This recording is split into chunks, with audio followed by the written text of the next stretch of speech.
সুপ্রিয় কলেজের শিক্ষার্থীবৃন্দ, তোমরা কেমন আছো?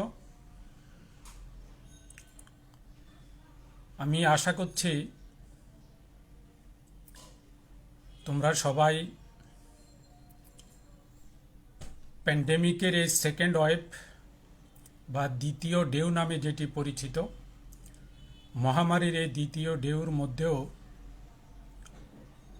তোমরা যথেষ্ট ভালো আছো, সুরক্ষিত আছো। তোমাদের মঙ্গল কামনা করে এবং তোমাদের স্বতঃস্ফূর্ত অংশগ্রহণের প্রত্যাশা ব্যক্ত করে আমি আজকের ব্যাকরণের নত্যবিধান অর্থাৎ বাংলা বানানের মধ্যে যেই বিষয়টি অত্যন্ত গুরুত্বপূর্ণ সেটি হলো নত্যবিধান। এই নত্যবিধান নিয়ে আজকে আমি আলোচনা করব। আমি আশা করছি আমার ভিডিওর বা ক্লাসের শুরু থেকে শেষ পর্যন্ত তোমরা অংশগ্রহণ করে আমাকে সহযোগিতা করবে এবং অতীতে তোমরা যেরকম আমাকে সহযোগিতা করেছ তোমাদের পর্যাপ্ত সহযোগিতা আমি পেয়েছি এবং মনোযোগ দিয়ে শুনবে। আজকের ক্লাসটি আরও বেশি গুরুত্বপূর্ণ। তো তোমরা আমাকে একটি বিষয় শুধুমাত্র নিশ্চিত করলেই হবে যে আমার শব্দ, আমি যে লেকচার দিচ্ছি, ক্লাস নিচ্ছি, এটার শব্দ স্পষ্টভাবে শোনা যাচ্ছে কিনা এবং ভিডিওর রেজুলেশন ঠিক আছে কিনা, এটা যে কোনো একজনে একটু কমেন্টস করে আমাকে জানালেই আমি আজকের পাঠদান ইনশাল্লাহ আমার পরিকল্পনা মতে আমি শুরু করতে পারবো। তো তোমরা যে কেউ একজন একটু কমেন্টস করো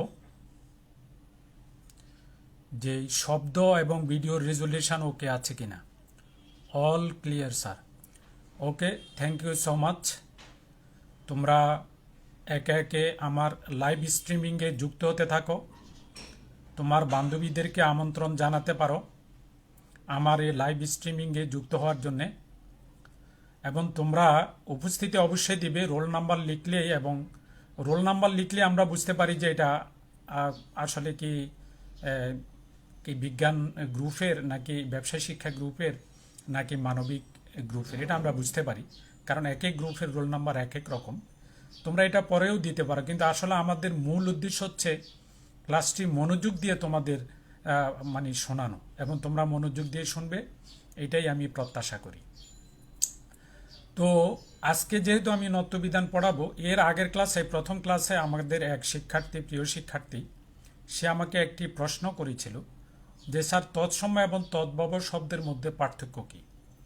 সেইটি আমি এখন বলবো। তদ্ভব এবং তৎসম শব্দের মধ্যে পার্থক্যটা তুমি জানতে পারলেই তোমার জন্য ভালো হয়।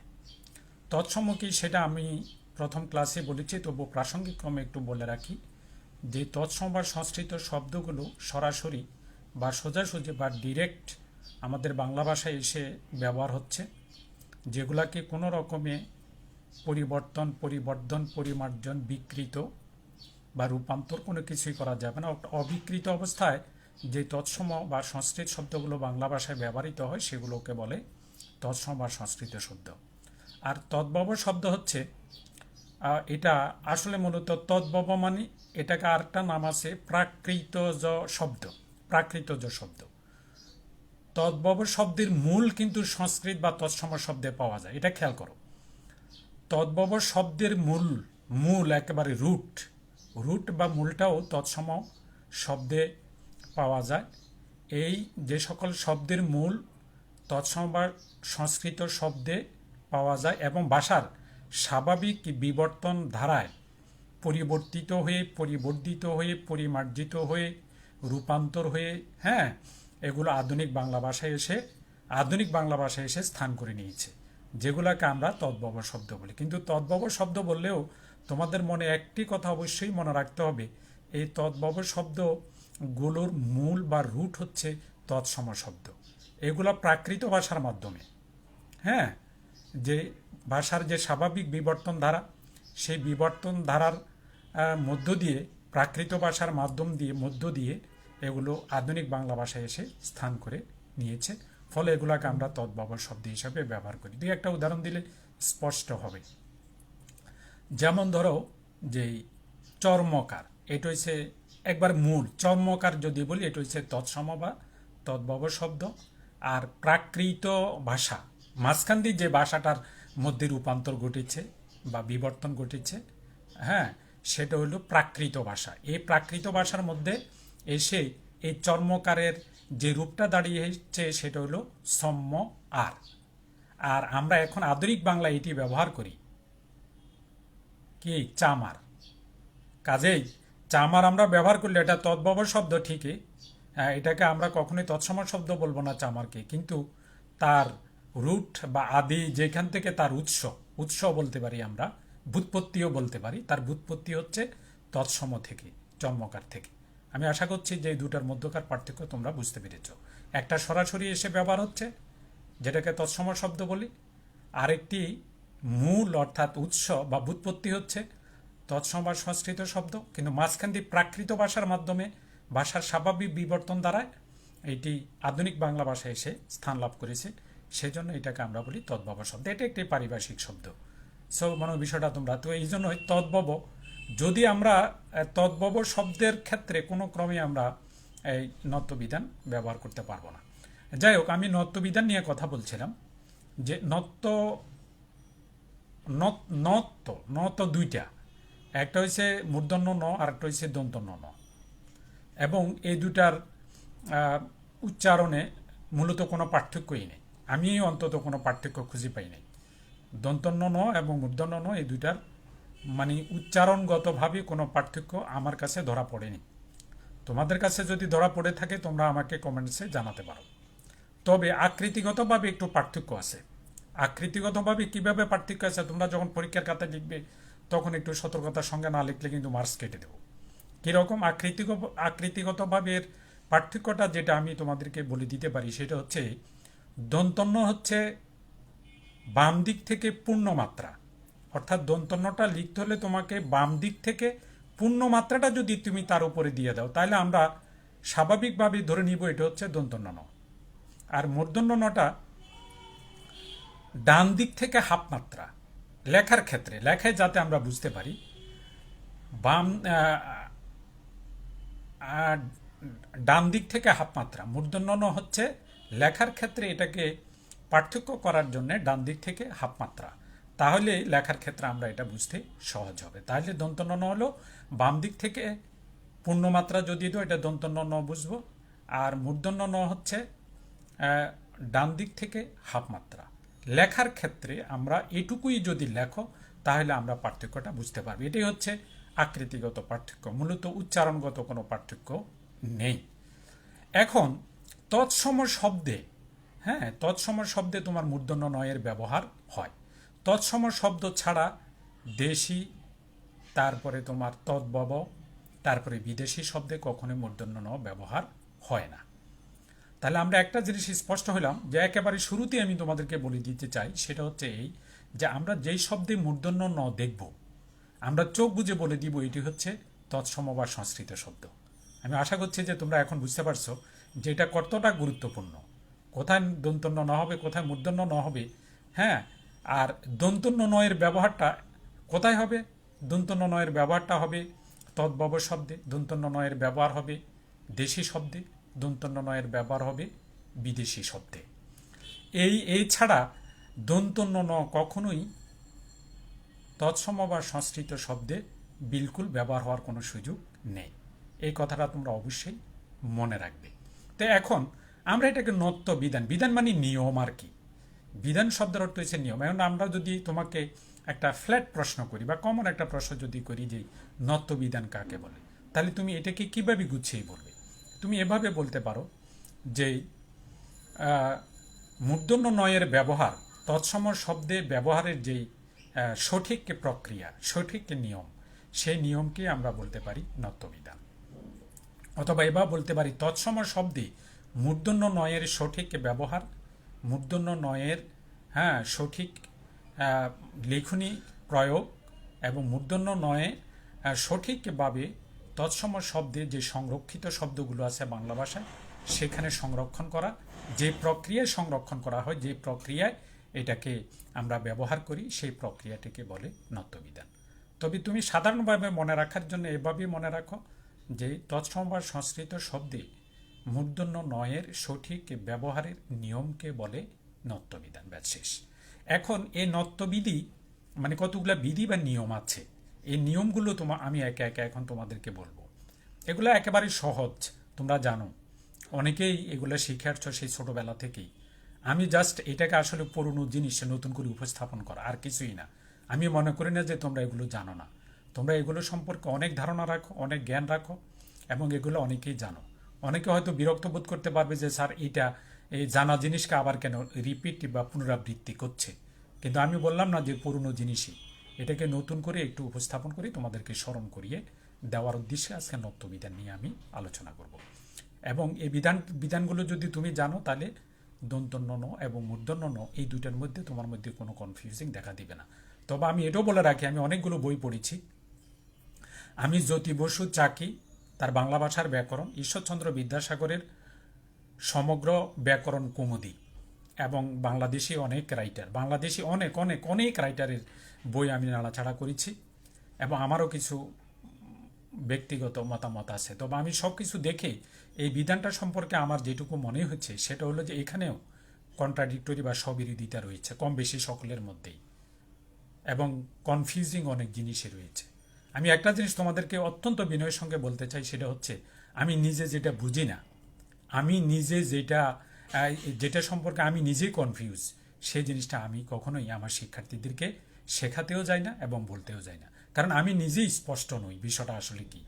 তো এরকম কন্ট্রাডিক্টরি বা স্ববিরোধিতা এবং যেগুলো কনফিউজিং বলে মনে হয়েছে সেগুলো আমি অ্যাভয়েড করব, সেগুলো আমি এড়িয়ে যাব, সেগুলো বলার কোনো দরকার নেই, কারণ ওটা তো আমি নিজেই ভালো করে বুঝতে পারি না, বা আমার আইডিয়া আমার ধারণা এটাকে যুক্তিযুক্ত মনে হয় না, এবং অনেক ক্ষেত্রে স্ববিরোধী বলে আমার কাছে মনে হয়েছে, অনেক ক্ষেত্রে এগুলো কনফিউজিং মনে হয়েছে, একটা গদবাধা মানে অনেক তোমার বৈয়াকরণ, অনেক ব্যাকরণবিদের বললাম যে নামি দামি অনেক ব্যাকরণবিদের বই আমি দেখেছি যে তারা বলছে কিন্তু একটা গদবাধার নিয়ম বলছে, বাট কোনো উদাহরণ দেয়নি। তো উদাহরণ না দিলে জিনিসটা আমি বুঝবো কী করে? এই উদাহরণ খুঁজতে গিয়ে মনে করে যে আমি একেবারে এক ধরনের আমার মাথা পুরো গরম হয়ে গেছে। হ্যাঁ, এই ইন্টারনেট থেকে শুরু করি বিভিন্ন অভিধান ব্যাকরণ, হ্যাঁ, শুধু একটা উদাহরণের জন্য আমাকে অন্তত ঘন্টার পর ঘন্টা ব্যয় করতে হয়েছে, কারণ উদাহরণ না দিলে তো এটা আমি তোমার কাছে নিয়মটা বলি কোনো মানেই হয় না। তুমি তো বলবে যে স্যার উদাহরণ দেন, উদাহরণ না দিলে তো এটা মনে রাখার কোনো যুক্তিকতাই নেই। তো বইতে একটা গদবাধা কিছু নিয়ম তারা দিয়ে গেছে, হ্যাঁ, হয়তো একটা উদাহরণ দিয়েছে আর দুইটার উদাহরণ নেই, তো দুইটার উদাহরণ নাই তাহলে দুটো উল্লেখ করার দরকারটা কি? তো কাজেই আমি চেষ্টা করব যে তোমাদের প্রত্যেকটি মানে যেই নিয়মটাই আমি বলবো প্রত্যেকটির উদাহরণ তোমাদের সামনে উপস্থাপন করার জন্য, যাতে তোমরা উপকৃত হও। তোমরা আমার লাইভ স্ট্রিমিংয়ে যুক্ত হতে থাকো প্রিয় শিক্ষার্থীবৃন্দ। তোমরা লাইভ স্ট্রিমে আসলে আমি ক্লাস নিতে উৎসাহ বোধ করি। বিশেষ করে আমার এই যে একাদশ এবং দ্বাদশ কলেজের যেই শিক্ষার্থীবৃন্দ আছে তারাই আমার ক্লাসের প্রাণ।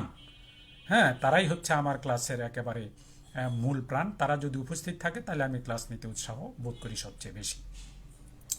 যাই হোক, প্রথম নিয়মটি আমি যেটা বলবো যে যে নিয়ম বা বিধানগুলো আছে সেই নিয়ম বা বিধানের মধ্যে প্রথম বিধানটি হচ্ছে যে টবর্গীয় ধ্বনির আগে তৎসম শব্দে টবর্গীয় ধ্বনির আগে, তোমরা জানো যে আমাদের এখানে 5টি বর্গীয় বর্ণ আছে বাংলা অ্যালফাবেট বা বর্ণমালায়, বিশেষ করে কনসোনেন্ট বা ব্যঞ্জন বর্ণের ক্ষেত্রে ক বর্গ, চ বর্গ, ট বর্গ, তারপরে ত বর্গ, প বর্গ, এই 5টি বর্গ রয়েছে। এখন নত্যবিধানের প্রথম নিয়মটি হচ্ছে যে টবর্গীয় ধ্বনির, হ্যাঁ, টবর্গীয় ধ্বনির আগে যদি তৎসম শব্দে টবর্গীয় ধ্বনির আগে তৎসম শব্দে সর্বদাই অর্থাৎ অলওয়েজ মূর্ধন্য ন ব্যবহৃত হবে। এবং টবর্গীয় ধ্বনি কি কি আছে আমি দেখি, ট, ঠ, ড, ঢ, এই 4টা। অর্থাৎ এই 4টি ধ্বনির আগে যদি ধ্বনি আর যদি বর্ণ বলি, আকৃতিটা মানে লিখিত আকৃতির সাংকেতিক চিহ্ন হিসাবে বর্ণ, অর্থাৎ ধ্বনিও বলতে পারো বর্ণ বলতে পারো, তাহলে টবর্গীয় ধ্বনি বা বর্ণের আগে তৎসম শব্দে অর্থাৎ সংস্কৃত শব্দে সর্বদা অর্থাৎ অলওয়েজ মূর্ধন্য ন হবে। এবং এই মূর্ধন্য ন যখন যুক্ত হয় তখন এটা যুক্ত বর্ণ হয়ে যায়। এই মূর্ধন্য ন যখন যুক্ত হয় তখন এটি কি হয়ে যায়?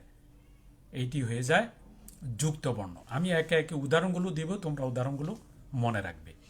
প্রথমে যুক্ত বর্ণ, ওই যে বলছে টয়ের আগে যদি মূর্ধন্য যুক্ত হয় এটা যুক্ত বর্ণ হয়ে যায়। অর্থাৎ মূর্ধন্য ন হসন্ত যোগ ট সমান সমান 9 ট, অর্থাৎ যুক্ত ন ট, মূর্ধন্য ট যুক্ত। এটার উদাহরণ হিসেবে আমি দিতে পারি কণ্টক, ঘণ্টা, নির্ঘণ্ট, নিষ্কণ্টক, বন্টন, বন্টিত, ঘণ্টিকা, ঘণ্টা ইত্যাদি। অর্থাৎ টয়ের আগে মূর্ধন্য ন যুক্ত হয়েছে। কাজেই যেখানেই তুমি টয়ের আগে মূর্ধন্য ন দেখবে তুমি নিশ্চিত চোখ বুঝে বলে দিবে এইটি তৎসম শব্দ। এ বিষয়ে আর কোনো সন্দেহের অবকাশ নেই। এরপর আসো ঠয়ের আগে মূর্ধন্য ন, তাইলে এটাও একটা যুক্ত বর্ণ হয়ে যায়। তার মানে কিভাবে হয়? যে মূর্ধন্য ন হসন্ত যোগ ঠ যুক্ত করলে মূর্ধন্য ঠ যুক্ত বর্ণ। এখন এই উদাহরণগুলো তুমি একটু দেখো।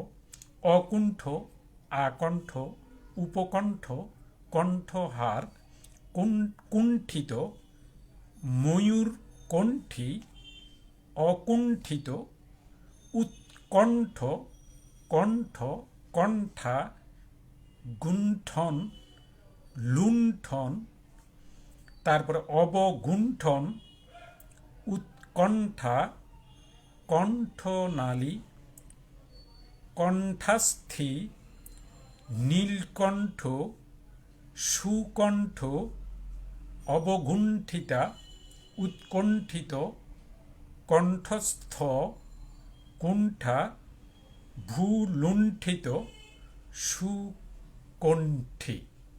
এই সবগুলোর মধ্যে মূর্ধন্য ঠ হবে, অর্থাৎ ঠ বর্ণের আগে মূর্ধন্য ব্যবহার হবে। কাজে এগুলো সবই তৎসম শব্দ, অর্থাৎ সংস্কৃত শব্দ। এরপর আসো ড। ডয়ের ব্যাপারটা আমি একটু বলি যে এটাও একই যুক্ত বর্ণ হিসাবে ব্যবহার হবে। ডয়ের আগে যদি তুমি মূর্ধন্য ন যুক্ত করো তাহলে কি হবে? মূর্ধন্য ন হসন্ত যোগ ড, তাহলে ন ড, অর্থাৎ যুক্ত বর্ণ। এখানে অনেকগুলো উদাহরণ দিয়েছে, যেমন অকাল, কুষ্মাণ্ড,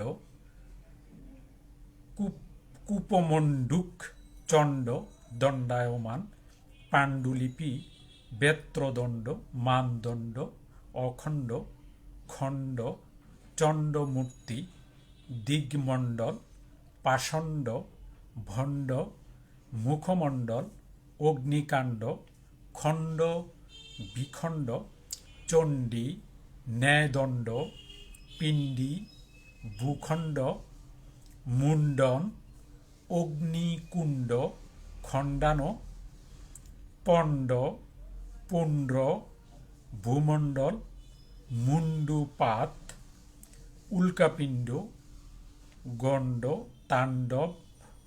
তাণ্ডব কিন্তু এটা তদ্ভব বলছে, আমরা যখন অতৎসম শব্দ পড়িছি তখন এটা আসলে তদ্ভব, কাজে এটাকে এর মধ্যে আমরা আনবো না। তাণ্ডব এটা আমরা তদ্ভবেই রাখি দিই। পণ্ডিত, প্রচণ্ড, তারপরে রাজদণ্ড, কাণ্ড, তারপরে তুলাদণ্ড, পরিমণ্ডল, প্রাণদণ্ড, মণ্ডপ, লঙ্কাকাণ্ড, কাণ্ডজ্ঞান, গণ্ড মূর্খ, দণ্ড পাণ্ডব, বাগ্বিতণ্ডা, মণ্ডল, শ্বশ্রমণ্ডিত, কুণ্ড, গণ্ডি, দণ্ডনীয়, পাণ্ডিত্য, বায়ুমণ্ডল, মণ্ডলী, ষণ্ড, কুণ্ডলী, গণ্ডূষ, দণ্ডমুণ্ড, পাণ্ডুর, বিতণ্ডা,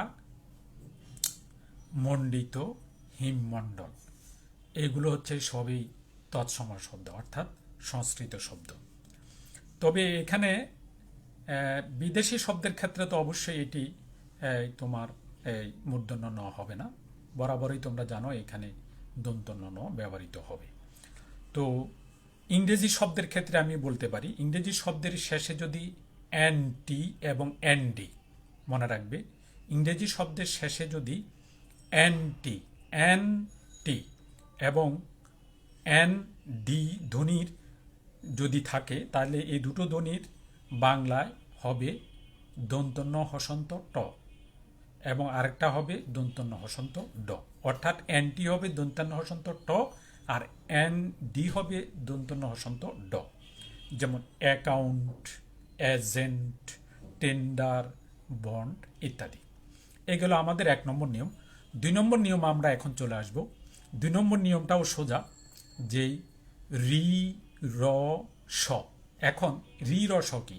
আমি বলি যে স্বরধ্বনি রি আছে না, রি বা রিকার, আর ব্যঞ্জনধ্বনি যেটাকে আমরা বলি র, এটাও অন্তঃস্থ ধ্বনি, রহসন্ত বলতে পারো, কারণ রহসন্ত থেকেই তো তোমার রফলা এবং রেপ এই দুটো সৃষ্টি। এটা সংক্ষিপ্ত বর্ণ। হ্যাঁ, র এর সংক্ষিপ্ত হচ্ছে কি রহসন্ত, এবং রহসন্তের সংক্ষিপ্ত রূপ দুইটা। একটা হচ্ছে যদি নিচে বসে এটাকে আমরা ফলা বলি, উপরে বসলে এটাকে আমরা বলি রেপ। তাহলে র, তারপরে রফলা, তারপরে রেফ। আর রি এর ক্ষেত্রে যে স্বরধ্বনি রি, পূর্ণাঙ্গ রূপ হয়েছে রি, আর তার সংক্ষিপ্ত রূপ হয়েছে রিকার। তার মানে দুটো ধরতে পারি আমরা। আমরা পূর্ণরূপে যদি ব্যবহার করি তাহলে রি ধ্বনির পরে তোমার মূর্ধন্য ন হবে, আর সংক্ষিপ্ত রূপে যদি ব্যবহার করি রিকার, এটার পরে মূর্ধন্য ন হবে। তেমনি র এর পরে মূর্ধন্য ন হবে। আবার রহসন্তের সংক্ষিপ্ত দুইটা রূপ যদি আমরা ধরি, একটা হচ্ছে তোমার নিচে যদি বসে বর্ণের রফলা, সেই ক্ষেত্রেও এই রফলার পরে হবে মূর্ধন্য ন, এবং যদি উপরে বর্ণের উপরে বসে তখন ওটাকে আমরা বলি রেপ। কাজে রেপের পরেও বসবে মূর্ধন্য ন। তবে অবশ্যই তৎসম শব্দ, এই কথাটা মনে রাখবে। আর স বলতে এখানে আমরা তালব্য স ন, দন্ত স ন, এই দুইটা ছাড়া। আমি আগের ক্লাসে অতৎসম শব্দেই বলেছি যে তালব্য স এবং মূর্ধন্য স এগুলো বিদেশি শব্দে বানানি আমরা ব্যবহার করি। একমাত্র তৎসম শব্দে ব্যবহৃত হবে মূর্ধন্য স। হ্যাঁ, কাজে মূর্ধন্য স এর পরে তোমাকে অবশ্যই মূর্ধন্য ন ব্যবহার করতে হবে। মূর্ধন্য স এর পরে মূর্ধন্য ন ব্যবহৃত হবে। কোন ক্ষেত্রে? এটাও তোমার এই তৎসম শব্দের ক্ষেত্রে। তাহলে রি, র, আমরা এমনি সংক্ষেপে নিয়মের জন্য বলি আর কি, যে রি, র, স এর পরে মূর্ধন্য ন ব্যবহৃত হবে এবং সর্বদাই ব্যবহৃত হবে। হ্যাঁ, এটাই জিনিসটা তোমাদেরকে মনে রাখতে হবে। এখন এটার উদাহরণগুলো আমি একে একে দিয়ে যাব। প্রথমে আসো, আমি যেটা বলবো সেটা হচ্ছে রি, না তোমার প্রথমে আমি দিব যেটা, সেটা হলো তোমার রি। পূর্ণরূপে যদি বলি আমি, তাহলে সেটা হবে রি। তাহলে রি এর উদাহরণ খুব বেশি নাই। তুমি যদি খোঁজো মানে পূর্ণাঙ্গ রূপে, এটার উদাহরণ খুব একটা বাংলা ভাষায় খুব একটা বেশি পাওয়া যায়। একটাই শব্দ পাওয়া যায়, সেটা হলো রি। এর ঋণ, এটা এখানে রিটা পূর্ণরূপে ব্যবহৃত হয়েছে, এরপরে মূর্ধন্য ন ব্যবহৃত হয়েছে। এছাড়া কার আকারেই সবচেয়ে বেশি ব্যবহৃত হয়।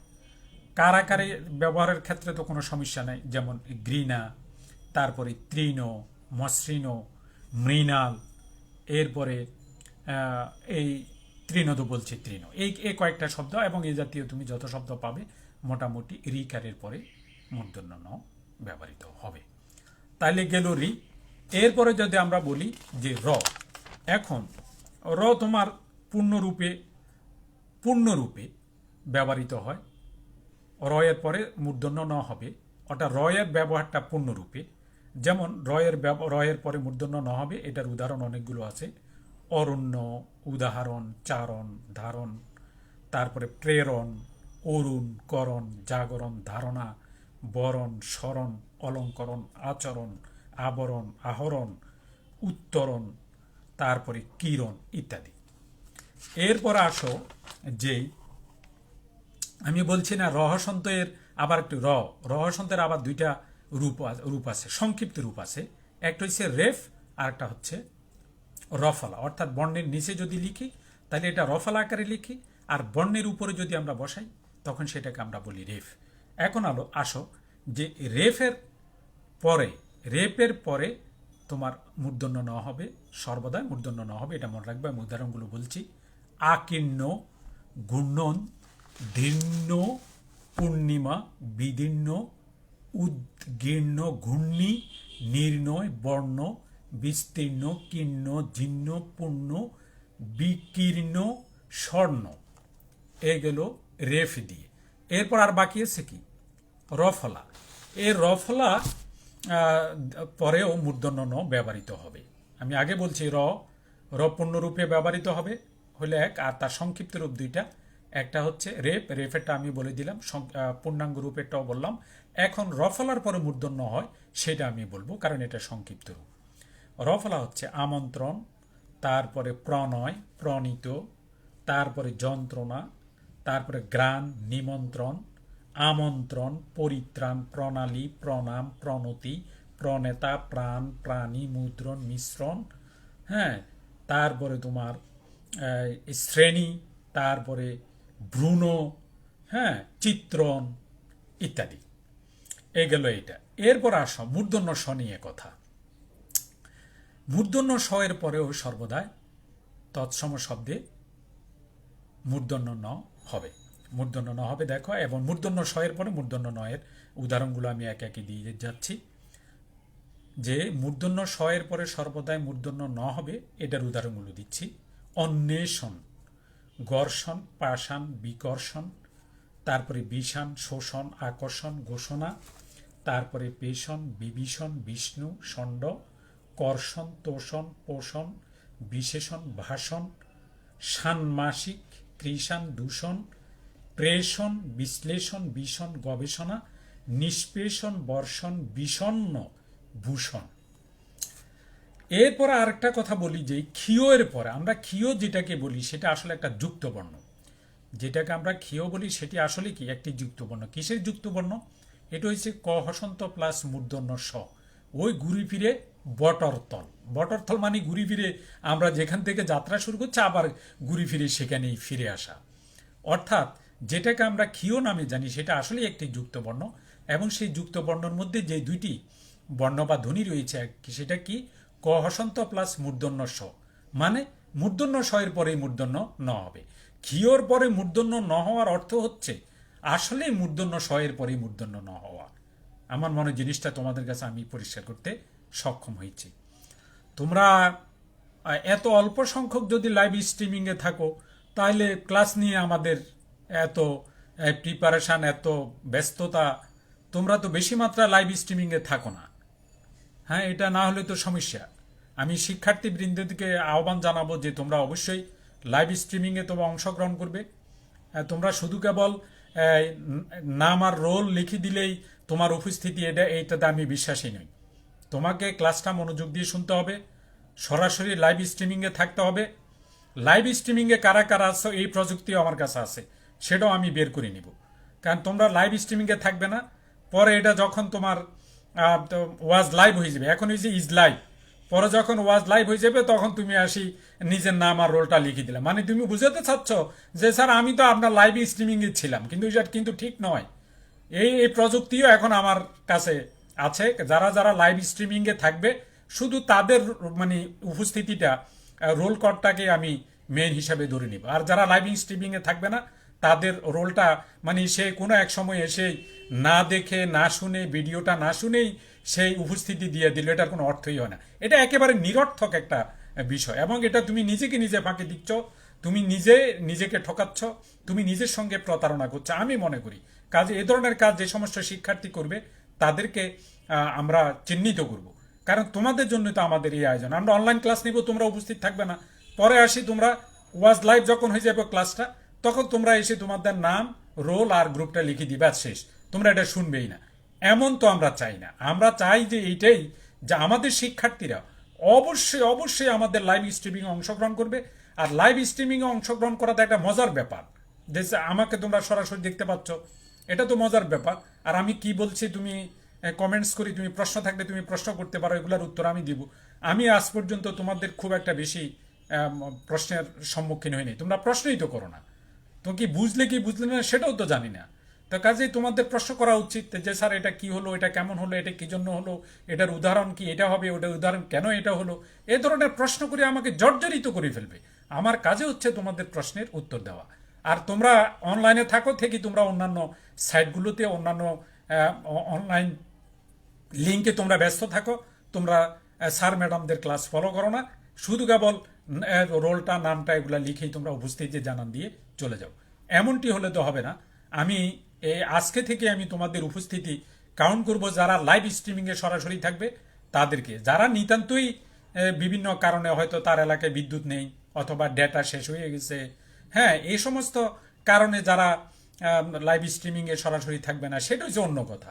কিন্তু তুমি লাইভ স্ট্রিমিংয়ে থাকবে অথচ আমার সঙ্গে না, আমার লিঙ্কে থাকবে না, আমাদের কলেজের ক্লাস লিঙ্কে তুমি থাকবে না, তুমি অন্য লিঙ্কে অযথা সময় নষ্ট করবি, এটা তো চলবে না। বাবা তোমরা সতর্ক হয়ে যাও। আমি বের করব কারা কারা সরাসরি লাইভ স্ট্রিমিংয়ে যুক্ত হচ্ছ, কারা কারা হচ্ছ না, এটা আমি আমার প্রযুক্তি যেটা আছে সেটা দিয়ে আমি ফাইন্ড আউট করে ফেলতে পারবো। আর তারা যারা থাকবে না তারা কেন থাকলো না তাদেরকে বলতে হবে।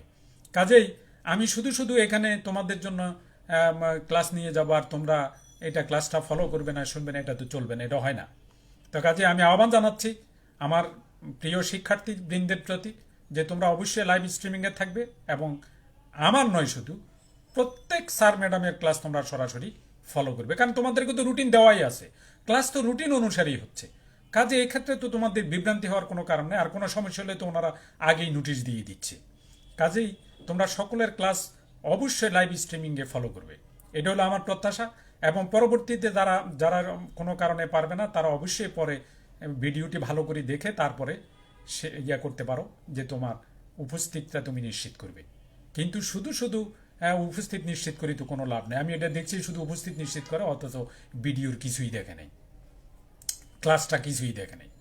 যাই হোক, তাহলে কিউ এর পরে মূর্ধন্য ন হওয়া মানে মূর্ধন্য স এর পরে মূর্ধন্য ন হয়, একই কথা, আমি সেটাই বলছিলাম।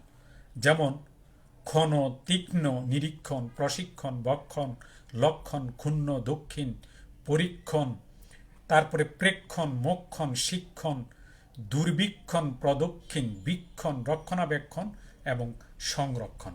এখানে কিউ এর পরে মূর্ধন্য ন হয়েছে, তোমার কাছে আপাত দৃষ্টিতে এইটি মনে হতে পারে। মনে রাখবি কিউ কিন্তু যুক্ত বর্ণ এবং এটার মধ্যে দুইটি বর্ণ আছে, একটা হচ্ছে ক আর একটা হচ্ছে মূর্ধন্য স। কাজেই ঘুরি ফিরে আগের কথায় যে মূর্ধন্য স এর পরে তৎসম শব্দের সর্বদাই মূর্ধন্য ন ব্যবহৃত হবে। এরপরের নিয়মটি তোমার যেটি সেটি আমি বলবো যে এইটি একটি ভাইটাল এবং এটা নিয়েই আমার মাথাটা বেশি গরম হয়েছে, এটা নিয়ে আমি বেশি নাড়াছাড়া করতে সক্ষম হয়েছি। বললাম না যে সবাই একই ধরনের গদবাঁধা একটা নিয়ম দিয়ে গেছে, কিন্তু প্রত্যেকটার ক্ষেত্রে কোনো উদাহরণ তারা দিতে পারেনি। এইটা নিয়েই আমার বেশি সময় নষ্ট হয়েছে। কাজেই আমি তোমাদের জন্য তোমরা যে এটা লাইভে থাকবে সেই জন্যই যে তোমাদের যাতে কোনো প্রশ্ন উত্থাপন না হয় বা তোমরা যাতে এমনটি মনে না করো যে স্যার কোনো উদাহরণ না দিয়েই একটা গদবাঁধা নিয়ম বলে চলে গেছে। সেক্ষেত্রে আমি তোমাদের উদ্দেশ্যে বলছি যে এই নিয়মটা শুরু করার আগে আমি তোমাদেরকে দুটো বর্ণের সম্পর্কে একটু ধারণা দিতে চাই। তোমরা কি জানো যে অন্তঃস্থ ধ্বনি কোনগুলোকে বলে? তোমরা অন্তঃস্থ ধ্বনি সম্পর্কে যদি তোমাদের কোনো ধারণা না থাকে কোনো সমস্যা নেই, কারণ আমি এখন বলি দেবো, তুমি জানতে পারবে। এই নিয়মটার জন্য অন্তঃস্থ ধ্বনির ব্যবহার আছে, যদিও বর্গীয় ধ্বনির ব্যবহারও আছে। আমি প্রথমে অন্তঃস্থ ধ্বনির ব্যবহার নিয়ে একটু কথা বলি, কারণ অন্তঃস্থ ধ্বনি যদি তুমি বুঝতে না পারো তাহলে এই নিয়মটা বুঝতে তোমার জন্য যথেষ্ট বেগ পেতে হবে। অন্তঃস্থ ধ্বনি অর্থাৎ স্পর্শ বা উষ্ম ধ্বনির অন্তরে অর্থাৎ মাঝে আছে বলে অন্তঃস্থ জ, র, ল, ব। আমি আবার বলছি যে চারটি অন্তঃস্থ জ, র, ল, ব। এখন ভ তো দুইটা, একটা হচ্ছে বর্গীয় ভ আর আরেকটা হচ্ছে অন্তঃস্থ ভ। জ তো দুইটা, একটা হচ্ছে বর্গীয় ঝ আরেকটা হচ্ছে অন্তঃস্থ ঝ। বর্গীয় ঝ নিয়ে আমার কোনো প্রশ্ন নেই, বর্গীয় ভ নিয়েও আমার কোনো প্রশ্ন নেই। আমার হচ্ছে অন্তঃস্থ ঝ এবং অন্তঃস্থ ভ। বিশেষ করে ভয়ের আকার তো দুইটা সেম, বর্গীয় বয়ের আকার আর অন্তঃস্থ বয়ের আকার একই। যেমন ধরো আমি যদি বলি লবণ, এখানে ব হচ্ছে বর্গীয় ব। আবার আমি যদি বলি স্বাধীন, দন্তস্বর নিচে একটা ব আছে, এটাকে আমরা বলি দন্তস্ব বফলা আকার, স্বাধীন। তাহলে তুমি দেখো নিচে লিখলেও বয়ের আকার যেরকম, আবার স্বাধীনভাবে লিখলেও বয়ের আকার বর্গীয় বয়ের আকার একই রকম। অর্থাৎ বর্গীয় বয়ের আকার বা প্রতীক এবং অন্তঃস্থ বয়ের আকার বা প্রতীক একই রকম। সেই জন্যেই এই দুইটা বর্ণ যেটি রকম আকৃতি একই রকম, সাংকেতিক চিহ্ন একই রকম, সেই কারণে এই দুটো বয়ের শুধু বর্গীয় বটাই বাংলা অ্যালফাবেট বা বর্ণমালা রাখা হচ্ছে, অন্তঃস্থ ব যেটা সেটা রাখা হয়নি। কারণ নাহলে একটা বিভ্রান্তি হবে, কারণ আকৃতিগত কোনো পরিবর্তন নাই, আকৃতিগত কোনো পরিবর্তন নাই। দুটো বইয়ের আকৃতি, চিহ্ন, প্রতীক, সংকেত একই রকম। যাতে বিভ্রান্তি না হয় সেই জন্য বৈয়াকরণ বা ব্যাকরণবিদ যারা, তারা এই বাংলা বর্ণমালা বা অ্যালফাবেটে এই বর্গীয় ব এবং অন্তঃস্থ ব এই দুইটার আকৃতি এক হওয়ার কারণে অন্তঃস্থ বটাকে বাদ দিয়েছে, শুধু বর্গীয় বটাকে দিচ্ছে। তাহলে অন্তঃস্থ ব এবং অন্তঃস্থ, আর জয় যদি, জটাকে কেন রাখা হয়েছে? কারণ বর্গীয় জয়ের আকৃতি একরকম আর অন্তঃস্থ জয়ের আকৃতি আরেক রকম, এবং অন্তঃস্থ জয়ের একটা সংক্ষিপ্ত রূপও আছে, জফলা। কাজে এটা নিয়ে মানে যেহেতু দুইটা আকৃতি অর্থাৎ চিহ্ন বা সংকেত বা প্রতীক ভিন্ন, সেই জন্য এই দুইটাকে বাংলা বর্ণমালায় পূর্ণাঙ্গ রূপে রাখা হয়েছে। কিন্তু আসলে এই দুইটা কি, এটা এই সম্পর্কে আমি একটু ধারণা তোমাদেরকে দিতে চাচ্ছি। অন্তঃস্থ জ, এটা সংক্ষিপ্ত রূপ হয়েছে জফলা, এবং এটা যদি শব্দের আগে যদি বসে তখন কিন্তু এটার উচ্চারণটা হবে বর্গীয় জয়ের মতো। মনে রাখবে, অন্তঃস্থ যদি শব্দের আগে বসে তাহলে এটার উচ্চারণ হবে বর্গীয় জয়ের মতো, একজ্যাক্টলি বর্গীয় জ। আমি কতগুলো উদাহরণ দিলে তুমি স্পষ্ট হবে। সেটা হচ্ছে যখন, যাবেন, যুদ্ধ, জম ইত্যাদি, এগুলা শব্দের আগে। আর শব্দের মধ্যে বা অন্তে মানে শেষে, অন্তে মানে শেষে, শব্দের মধ্যে বা অন্তে বা শেষে যদি যুক্ত হয় তাহলে এটার উচ্চারণটা কি হয় সেটা একটু তোমরা খেয়াল করো। আমি তোমাদের উপরে ছেড়ে দিচ্ছি। বি যোগ যোগ, বি যোগ যোগ সমান সমান বিয়োগ, অর্থাৎ অন্তঃস্থ অ হয়ে যায়। জটা কি হয়ে যায়? যে শব্দের মধ্যে বা শেষে যদি হয় তাহলে সেটা অন্তঃস্থ অ হয়ে যায়। এটা, এই জিনিসটাই বড় বড় মজার ব্যাপার। আর যদি শব্দের শুরুতে যুক্ত হয় তাহলে বর্গীয় ঝয়ের মতো এটার উচ্চারণ হয়। শব্দের মধ্যে বা শেষে যদি যুক্ত হয় তাহলে এইটি হয়ে যায় অন্তঃস্থ অ, এটার রূপটা হয়ে যায় যেমন বি যোগ যোগ, বিযোগ না, হবে বিয়োগ। তাই যে তোমরা বুঝতেই পারতেছ যে শব্দের অন্ত এবং শেষে যদি হয় তাহলে অন্তঃস্থ অ হয়ে যায়। এই গেল একটা। আর অন্তঃস্থ ভ বর্ণের সম্পর্কে তো আমি আগেই কিছুটা বলেছি। এটার আকৃতি, উচ্চারণ একই, কাজে এটার জন্য আলাদা কোনো আকৃতি বা প্রতীক বা চিহ্ন বা সংকেত নেই। প্রকৃত প্রস্তাবে এই অন্তঃস্থ জ এবং অন্তঃস্থ ব, হ্যাঁ, এই দুটো হচ্ছে অর্ধস্বর, যেটাকে বলে ইংরেজিতে সেমি বাউল। এই দুটোকে ইংরেজিতে বলে সেমি বাউল, অন্তঃস্থ জ এবং অন্তঃস্থ ব, এই দুইটাকে ইংরেজিতে বলে সেমি বাউল, বাংলায় বলে অর্ধস্বর। তো এটা কিভাবে অর্ধস্বর কিভাবে হলো? দেখো, প্রথমটির অর্ধস্বরটা বাংলা আমরা এরকম উচ্চারণ করি, স্বরেয় অন্তঃস্থ অ অথবা রস্বই অন্তঃস্থ অ। তাহলে উচ্চারণটা কি হইতে পারে? অয় ইয়, অয় বা ইয়, ইংরেজি হচ্ছে ওয়াই, যেটাই হোক। তোমাকে আমি একটা জিনিস বলে দিচ্ছি, তুমি ইংরেজি প্রতিবর্ণীকরণ যখন করবে, অন্তঃস্থ জ, তার সংক্ষিপ্ত রূপ জফলা, এবং শব্দের মধ্যে বা শেষে যদি থাকে তখন এটা হয়ে যায় অন্তঃস্থ অ, যেটাই থাকুক তার ইংরেজি প্রতিবর্ণীকরণ, অর্থাৎ এটা ইংরেজিটা লিখবে ওয়াই। তাহলে অন্তঃস্থ জ, তারপরে জফলা এবং অন্তঃস্থ অ, এগুলা অর্ধ স্বর বা সেমি বাউল। এগুলার ইংরেজি প্রতিবর্ণীকরণ হবে ওয়াই দিয়ে, শুধু ওয়াই দিয়ে এটার ইংরেজি প্রতিবর্ণীকরণ হবে। বাংলা আমরা বলি অয় বা ইয়। আর অন্তঃস্থ বয়ের ক্ষেত্রে একই কথা বলি, যে এটাও কিন্তু তোমার অর্ধস্বর বা সেমি বাউল। তো অর্ধস্বর বা সেমি বাউল হিসাবে এটার উচ্চারণ হবে অপ বা অ, কিন্তু ইংরেজি হবে ডব্লিউ। এই একটা জিনিস আমি তোমাদের কাছে বলে দিলাম, যে অন্তঃস্থ জ, এটার ইংরেজি হচ্ছে মানে ওয়াই দিয়ে সেমি বাউল প্রকাশ করা হয়, আর অন্তঃস্থ ব দিয়ে ডব্লিউ। অন্তঃস্থ ব দেখলেই তুমি বুঝবে যে এটার প্রতিবর্ণীকরণ হবে ডব্লিউ। যাই হোক, তো আমি এখন যে নিয়মটি বলবো এটা তোমরা একটু মনোযোগ দিয়ে শোনো। রির শয়ের পরে স্বরধ্বনি, ধ্বনিকে আমরা আবার বর্ণ বলতে পারি আকৃতিগতভাবে, স্বরবর্ণ থাকলে, তাহলে কি বলছি, যে রির শয়ের পরে স্বরধ্বনি বা স্বরবর্ণ থাকলে পরবর্তী দন্তন্য ন মূর্ধন্য ন হবে। এটার আরেকটা বিকল্প নিয়ম আছে এবং সেটাও হয় ঋর স এর পরে স্বরধ্বনি বা স্বরবর্ণের ব্যবধান থাকলে তাকে বলে সেই ক্ষেত্রেও পরবর্তী দন্তন্য ন মূর্ধন্য ন হবে। আমি উদাহরণ দিলে জিনিসটা তোমরা বুঝবে। যেমন ধরো আমি যদি হরিণ বলি, হরিণের বর্ণ বিশ্লেষ বা ধ্বনি বিশ্লেষ যেটাই বলো, হরিণ শব্দের ধ্বনি বিশ্লেষ বা বর্ণ বিশ্লেষ, এটাকে আরও যদি আমি বলি ধ্বনি বিশ্লেষণ বা বর্ণ বিশ্লেষণ, বর্ণ বিভাজন, ধ্বনি বিভাজন, যেভাবে বলো ধ্বনিকে আলাদা করা বা বর্ণকে আলাদা করে লেখা, এটাকে আমরা বলি বর্ণ বিশ্লেষ বা ধ্বনি বিশ্লেষ। তাহলে হরিণ শব্দের ধ্বনি বিশ্লেষ বা বর্ণ বিশ্লেষ যদি আমরা করি তাহলে কি হয়, হ হসন্ত যোগ র হসন্ত যোগ রস্বই যোগ মূর্ধন্য ন। তাহলে তুমি দেখো যে র এর পরে রস্বই তারপরে মূর্ধন্য ন হয়েছে। তাইলে রি র স এর পরে যদি স্বরবর্ণ বা স্বরধ্বনি থাকে সেই ক্ষেত্রে দন্তন্য নয়ের পরিবর্তে মূর্ধন্য ন হবে। লক্ষণও একই, ল হসন্ত যোগ অ যোগ ক হসন্ত প্লাস মূর্ধন্য স হসন্ত প্লাস অ প্লাস মূর্ধন্য ন। এখানে মূর্ধন্য স এর পরে অ এবং এর পরেই হয়েছে মূর্ধন্য ন। এর বিকল্পে আরেকটা হতে পারে এরকম, রি র স এর পরে যদি স্বরধ্বনি বা স্বরবর্ণের ব্যবধান যদি থাকে তখন সেই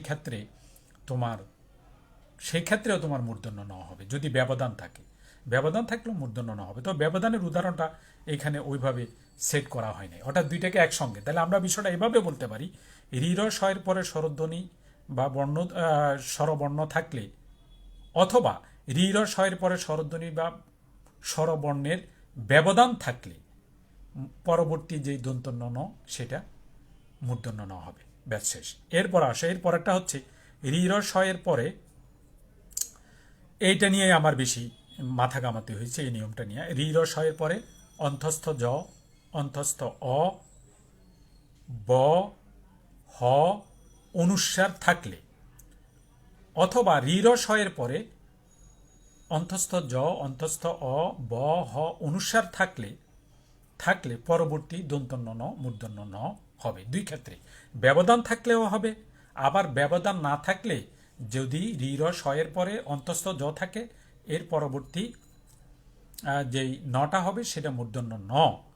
আবার অন্তস্থ অ যদি থাকে সেক্ষেত্রেও মূর্ধন্য ন হবে, ব থাকলেও সেটা মূর্ধন্য ন হবে, হ থাকলেও সেটা মূর্ধন্য ন হবে, অনুস্বার থাকলেও সেটা মূর্ধন্য ন হবে। এখানে উদাহরণগুলো তোমরা একে একে খেয়াল করো। যে প্রথম যেটা বক্ষমান, এই বক্ষমানের মধ্যে অন্তস্থ ঝ, দেখো বক্ষ বানান কি, ব ক্ষীয় জফলা, ব ক্ষীয় জফলা ময়াকার মূর্ধন্য ন, বক্ষমান। এটাকে যদি আমরা ধ্বনি বিশ্লেষণ করি বা ধ্বনি বিশ্লেষ বা বর্ণ বিশ্লেষ যদি করি, ব হসন্ত যোগ অ ক হসন্ত প্লাস মূর্ধন্য স হসন্ত প্লাস অন্তস্থ অ না সরি ব হসন্ত যোগ অ যোগ ক হসন্ত যোগ মূর্ধন্য স হসন্ত যোগ অন্তস্থ জ হসন্ত যোগ স্বরে অ যোগ ম হসন্ত যোগ আ যোগ মূর্ধন্য ন, সব শেষে গিয়া। তাহলে আমরা এখানে একটা জিনিস দেখলাম যে জয়ের পরে অনেক ব্যবধান, মানে অন্তস্থ জয়ের পরে তুমি যদি খেয়াল করো দেখবে যে তারপরে দেখবা মান হইছে ময়াকার মূর্ধন্য ন। তাহলে যে মা মহাসন্ত যোগা, এই মা অর্থাৎ এটাকে আমরা ব্যবধান, ওটা জয়ের পরে মূর্ধন্য ন সরাসরি হয় নাই, মাঝখান দিয়ে একটা ব্যবধান সৃষ্টি হয়েছে এবং সেই ব্যবধানের মধ্যে কি আছে, মা মহাসন্ত যোগা মান। কি আমি ক্লিয়ার করতে, অর্থাৎ ব্যবধান বুঝাতে, অর্থাৎ রি র স এর পরে যদি অন্তস্থ জ অন্তস্থ অ ব হ অনুস্বার থাকে তাহলে সেই ক্ষেত্রে যদি ব্যবধান সৃষ্টি হয়, ব্যবধান যদি থাকে, ব্যবধানের কারণে পরবর্তী দন্তন্য ন মূর্ধন্য ন হবে। অপেক্ষমান, দেখো মানটা ময়াকার মূর্ধন্য ন, অর্থাৎ অপেক্ষমান ওখানেও তোমার মূর্ধন্য স আছে। ক্ষীয় মানে কি, ক হসন্ত প্লাস মূর্ধন্য স, এরপরে মা, মহাসন্ত যোগ আ মা, এরপরে গিয়ে মূর্ধন্য ন হয়েছে। অর্থাৎ মূর্ধন্য স এবং সবশেষে মূর্ধন্য ন, এর মাঝখানে মা শব্দটি ঢুকে গেছে। তাহলে এটাকে এরা বলতে চাচ্ছে, মানে ব্যাকরণবিদরা বা বৈয়াকরণরা বলতে চাচ্ছেন এটা হচ্ছে ব্যবধান। কাজেই মূর্ধন্য স এর পরে যদি ব্যবধান থাকে তাহলেও তারপরে মূর্ধন্য ন হতে পারে। জয়ের পরেও যদি ব্যবধান থাকে, তা যেমন দেখো বক্ষমান, বক্ষ ব ক্ষীয় জফলা, তাহলে জফলা মানে পূর্ণাঙ্গ ঝ, তা জয়ের পরে কি আছে আবার মা, মহাসন্ত যোগা মা, তাহলে জয়ের পরে মা, এরপরে মূর্ধন্য ন। তা কাজেই এটাও ব্যবধানের কারণে রিরসয়ের পরে যদি অন্তস্থ জ অন্তস্থ অ ব হ অনুসারের ব্যবধান থাকে তাহলেও সেক্ষেত্রে মূর্ধন্য ন হবে। এটাকে বলে ব্যবধান। এরকম উদাহরণ আছে আরো, রামায়ণ, তুমি এটাকে ব্যবধান হিসাবে ধরে নিতে পারো। আবার অন্তস্থ অ ধরিও যদি নাও তাও কোনো সমস্যা নেই। অন্তস্থ অ আছে, অন্তস্থ এর পরে সরাসরি মূর্ধন্য ন হয়ে গেছে, এইভাবে বলা যায়। এখানে একটা কথা বলে রাখি, একই শব্দ বিভিন্ন নিয়মে বারবার ব্যবহৃত হতে পারে। অর্থাৎ একই শব্দ তোমার ভিন্ন ভিন্ন নিয়মের ক্ষেত্রে, হ্যাঁ, একই শব্দ বারবার ব্যবহৃত হতে পারে। রামায়ণ দেখবে যে আমি আরেকটা নিয়মে ব্যবহার করছি, এটা তোমরা একটু মনে রাখতে হবে। কাজে রামায়ণের ক্ষেত্রে দেখো মূর্ধন্য নয়ের আগে অন্তস্থ অ, তাহলে অন্তস্থ অ এর পরে মূর্ধন্য ন, দ্যাটস ওকে, এখানে কোনো সমস্যা নাই। দ্রবণ, দ্রবণ তো এটা হয়েছে কি ব, তোমার কিভাবে হয়েছে দ্রবণকে যদি আমরা ধ্বনি বিশ্লেষণী এটা কি দয় রফলা, দয় রফলা আসলে তো রয়ে তো বা রহসন্ত, রয়ের পরে রি র শয়ের পরে, তো রি র শয়ের পরে যদি ব থাকে, ব তো আছেই আমরা দেখছি। দহসন্ত যোগ র যোগ অ, এটা হচ্ছে দ্র, দহসন্ত যোগ রহসন্ত যোগ অ, এই তিনটা ধ্বনি মিলি হচ্ছে দ্র। এর পরে হচ্ছে তোমার ব এবং এর পরে হচ্ছে মূর্ধন্য ন। কাজে রিরস এর পরে যদি তোমার অন্তস্থ জ অন্তস্থ অ ব হ অনুসার যদি থাকে অথবা এদের মধ্যে যদি ব্যবধান থাকে তাহলে পরবর্তী দন্তন্য ন মূর্ধন্য ন হবে। এর জন্য দ্রবণ শ্রাবণ এগুলার শেষে বয়ের পরে মূর্ধন্য ন হয়েছে। কি কারণে হয়েছে? কারণ এগুলোর সাথে রফলা আছে। রফলা মানে রয়, ওটা সংক্ষিপ্ত রূপটা। এরপর আসো অনুসার। এই অনুসার শব্দ এটা খুব একটা খুঁজে পাওয়া যায় না, এটা আমি ডিকশনারি খুঁজে বের করেছি একটি শব্দ, সেটা হলো ব্রিংহন, যেটাকে হাতির ডাক বা ব্রিংহিত বলে, হাতির ডাক। যাক, ব্রিংহনকে আমি এভাবে বিশ্লেষণ করতে পারি, সেটা হচ্ছে ধ্বনি বিশ্লেষণ বা বর্ণ বিশ্লেষটা হচ্ছে এরকম। দেখো ব্রিংহন, বহসন্ত যোগ অ, ব্রিংহন বহসন্ত যোগ রি, ব্রি বয়রিকার তো রি এর সংক্ষিপ্ত রূপ রিকার, আর পূর্ণভাবে যদি আমি লিখি তাহলে রি লিখতে হবে। তাহলে বহসন্ত যোগ রি যোগ অনুসার যোগ হ হসন্ত প্লাস অ প্লাস মূর্ধন্য ন। তাহলে তুমি এবারে দেখো অনুসারের পরে রি এর পরে অনুসার আছে কিনা। রি ব্রি মানে বহসন্ত যোগ রি, তাহলে রি এর পরে অনুসার আছে ব্রিং। তারপরে তুমি দেখো এটা হয়েছে ব্যবধান। ব্যবধানটা কি? হয়ের পরে গিয়ে মূর্ধন্য ন হয়েছে, সরাসরি অনুসারের পরে গিয়ে মূর্ধন্য ন হয় নাই। অনুসারের পরে একটা হ আছে, দেন এর পরে গিয়ে মূর্ধন্য ন হয়েছে। কাজে রিরসয়ের পরে যদি অন্তস্থ জ অন্তস্থ অ ব হ অনুসারের মধ্যে যদি ব্যবধান থাকে তাহলে সেই ক্ষেত্রে কি হবে? মূর্ধন্য হবে। তাহলে অনুসারের পরে হ আছে, এরপরে ব্যবধানে গিয়ে মূর্ধন্য ন হয়েছে। আর এর আগে ঋ তো আছে, রিকার আর কি সংক্ষিপ্ত রূপটা। আর হয়ের ক্ষেত্রে সরাসরি এটা আছে, এটা তোমার আর ব্যবধানের দরকার নেই, এটা সরাসরি হয়ের পরে মূর্ধন্য ন। যেমন গ্রহণ, গহসন্ত যোগ রহসন্ত যোগ অ যোগ হসন্ত যোগ অ যোগ মূর্ধন্য ন। তার মানে হয়েছে এখানে রফলা, রফলা মানে রয়ের রহসন্তের সংক্ষিপ্ত রূপ রফলা যদি বর্ণের নিচে বসে তাহলে র আছে। রফলা মানে তোমাকে বুঝতে হবে এটা র। তাহলে রয়ের পরে তোমার কি আছে? রয়ের পরে গিয়ে তোমার হ আছে, রয়ের পরে হ, এরপরে মূর্ধন্য ন। কাজে এটা তোমার ব্যবধান সৃষ্টির কোনো প্রয়োজন, ব্যবধানের দরকার নাই, এটা সরাসরি। অর্থাৎ রিরসয়ের পরে জ অন্তস্থ অ, তারপরে ব, তারপরে হ অনুসার যদি থাকে তাহলে পরবর্তী দন্তন্য ন মূর্ধন্য ন হবে। এখানে ব্যবধানের কোনো প্রয়োজন নাই, কারণ এটা সরাসরি মূর্ধন্য ন হচ্ছে, মাঝখানে কোনো ধ্বনির ব্যবধান নাই, এটা হয়ের পরে মূর্ধন্য ন হয়ে গেছে। গ্রহণ এরকম আছে। ব্রাহ্মণ, ব্রাহ্মণটার মধ্যে ব্যবধান আছে। ব্রাহ্মণটাকে যদি আমরা বিশ্লেষণ দরকার নেই এত বেশি, যাই ব্রাহ্মণ এটা ব্যবধানযুক্ত। এরপরে রিরসয়ের পরে যদি কবর্গীয় ধ্বনি থাকে বা কবর্গীয় বর্ণ যদি থাকে, কবর্গীয় বর্ণ কি? ক, খ, গ, গ, উ, এই 5টি বর্ণ। তাহলে রিরসয়ের পরে যদি এই 5টি বর্ণের কোনোটি যদি থাকে তাহলে পরবর্তী ন মূর্ধন্য ন হবে। অথবা ওই একই কথা, রিরসয়ের পর যদি কবর্গীয় ধ্বনির মধ্যে অথবা বর্ণের মধ্যে যদি ব্যবধান থাকে সেই ক্ষেত্রেও তোমার মূর্ধন্য ন হবে। তবে আমি এখানে যে উদাহরণটা সেট করি সেই উদাহরণটাও ওরা দিতে পারে নাই, কোনো ব্যাকরণবিদ তাদের ব্যাকরণে দিতে পারে নাই।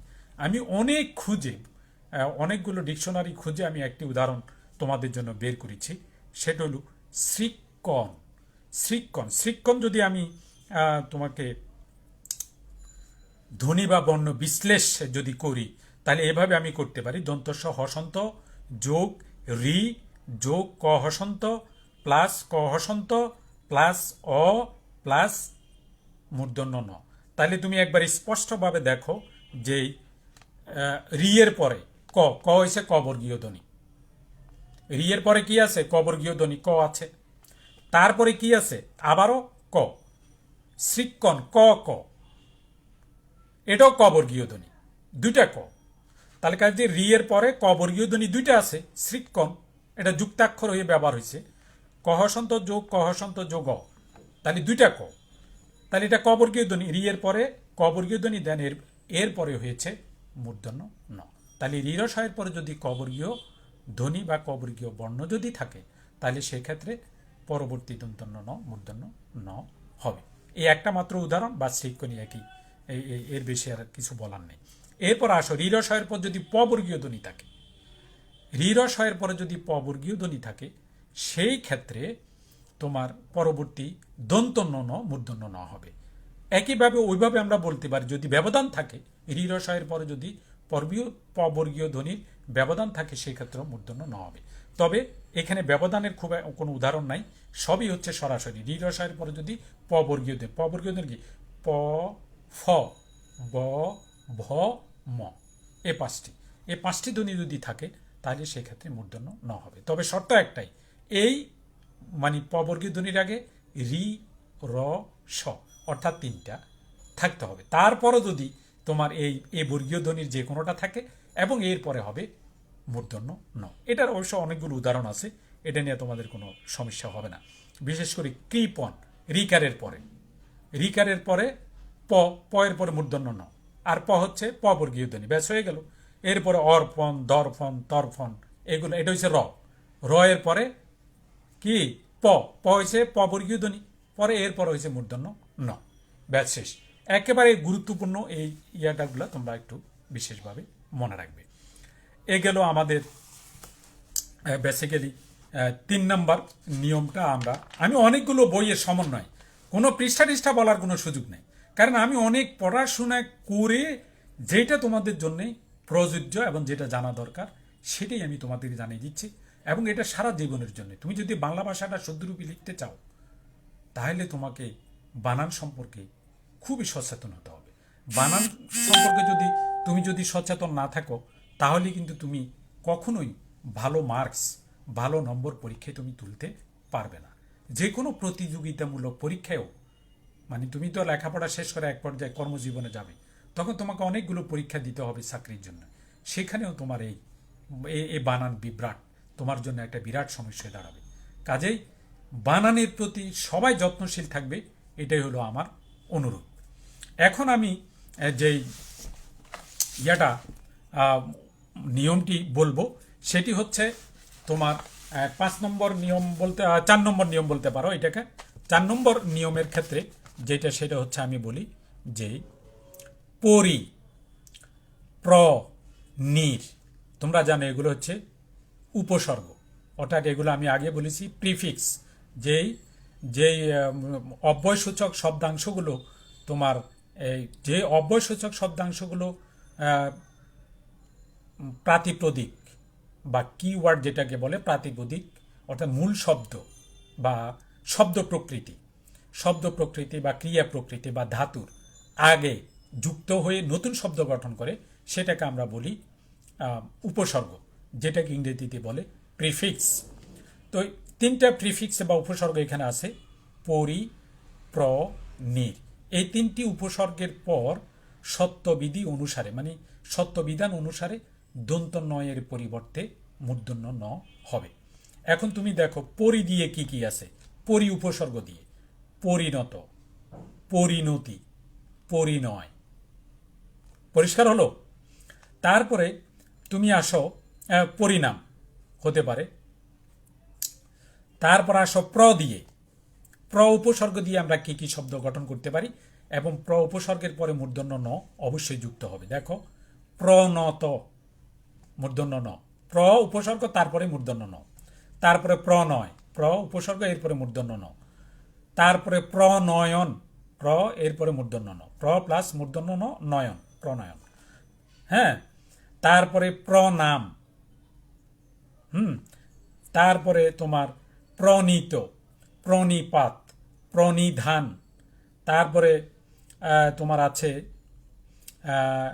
প্রণোদিত, প্রবন, প্রবাহিনী, প্রবীণ, প্রমাণ, প্রয়াণ। এরপর আসো নির উপসর্গ। নির উপসর্গ দিয়ে এখানে তারা তিনটে উদাহরণ দিয়েছে, এটা মনে রাখবে। নির্ণয়, নির্ণায়ক, নির্ণীত, এই তিনটা উপসর্গ। তবে সব নিয়মেরই একটা ব্যতিক্রম থাকে। আমরা ব্যতিক্রমকে বলি বিশেষ নিয়ম, ইংরেজিতে বলি এক্সেপশনাল, অর্থাৎ যেগুলো স্বাভাবিক নিয়মের মধ্যে পড়ে না। পরি উপসর্গ আছে, প্র উপসর্গ আছে, হ্যাঁ, তারপরে নির উপসর্গ আছে, তারপরেও দেখা গেছে এগুলোতে মূর্ধন্য ন ব্যবহৃত হচ্ছে না। কি হচ্ছে? দন্তন্য ন হচ্ছে। তাইলে এটাকে আমরা কি বলতে পারি? যে এগুলো স্বাভাবিক নিয়মের মধ্যে পড়ে না। সেই জন্য এগুলাকে আমরা বলি, কেউ বলে ব্যতিক্রম, কেউ বলে বিশেষ নিয়ম। হ্যাঁ, মোদ্দা কথা হলো এগুলো স্বাভাবিক নিয়মের মধ্যে পড়ে না। এই ব্যতিক্রম বা বিশেষ নিয়মের মধ্যে যেই শব্দগুলো দিয়েছে সেটা লেখো। এখানেও কিন্তু পরি উপসর্গ আছে, কিন্তু মূর্ধন্য ন হয় নাই। পরিনির্বাণ, নির্নিমেষ, নির উপসর্গ। এখানে তো পরবর্তী দন্তনটা মূর্ধন্য হওয়ার কথা ছিল, কিন্তু আসলে হয় নাই, দুইটাই দন্তন্য ন। আর পরিনির্বাণে দেখো পরি নির, তাহলে তোমার পরি আছে, এরপরে দন্তনটা মূর্ধন্য ন হওয়ার কথা ছিল, কিন্তু বাস্তবে সেটা হয়নি। তারপরে প্রনষ্ট, দেখো প্র উপসর্গ আছে, কিন্তু এরপরে মূর্ধন্য না হয়ে হয়েছে দন্তন্য ন, নষ্ট। তার আগে প্র যোগ নষ্ট, প্রনষ্ট, অর্থাৎ এটা দন্ত নয়, যেটা এটা হচ্ছে ব্যতিক্রম বা বিশেষ নিয়ম। এরপরে হচ্ছে পরিবহন, দেখো পরি উপসর্গ আছে, শেষে তো মূর্ধন্য ন হওয়ার কথা ছিল, কিন্তু বাস্তবে সেটি হয়নি। তাহলে ব্যতিক্রম বা বিশেষ নিয়ম হিসাবে পরিনির্বাণ, নির্নিমেষ, প্রনষ্ট, পরিবহন। এরপর আসো 5 নম্বর নিয়ম। মনে রাখবে আমি এখানে এখন যেই 4টা কথা, 1 2 3 4 5, 5টি শব্দ বলবো। এই 5টি শব্দ মনের মধ্যে গেঁথে ফেলবে শিক্ষার্থীরা। এই 5টি শব্দ মনের মধ্যে গেঁথে ফেলবে। পর, পার, চান্দ্র, নার, রাম। কয়টা হলো? পর 1, পার, চান্দ্র, নার আর রাম, এই 4টি শব্দ। আবার বলছি যে না, আরেকটা শব্দ আছে, উত্তর আছে একটা।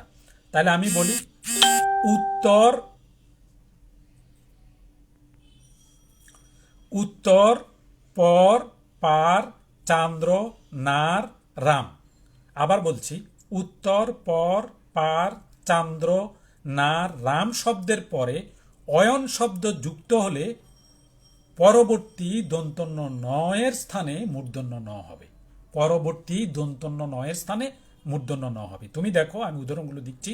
উত্তর যোগ অয়ন, উত্তরায়ণ। পর যোগ অয়ন, পরায়ণ। পার যোগ অয়ন, পারায়ণ। চান্দ্র যোগ অয়ন, চান্দ্রায়ণ। নার যোগ অয়ন, নারায়ণ। রাম যোগ অয়ন, রামায়ণ। রামায়ণ আমি দেখছি না, ওই যে 3 নম্বর নিয়মেও রামায়ণ শব্দটি আমি ব্যবহার করেছি। এই জন্য বলছি যে একই শব্দ বিভিন্ন নিয়মে ব্যবহার হতে পারে। রাম যোগ অয়ন, রামায়ণ ইত্যাদি। এরপরে 7 নম্বর নিয়মে তোমরা কতগুলা পূর্বপদ আমি বলবো, এগুলা খেয়াল করবে। তারপরে কি হয় দেখো। প্রথম পূর্বপদ হচ্ছে অপর, দ্বিতীয় পূর্বপদ হচ্ছে পর, তৃতীয় পূর্বপদ হচ্ছে পূর্ব, এবং চতুর্থ পূর্বপদ হচ্ছে প্র।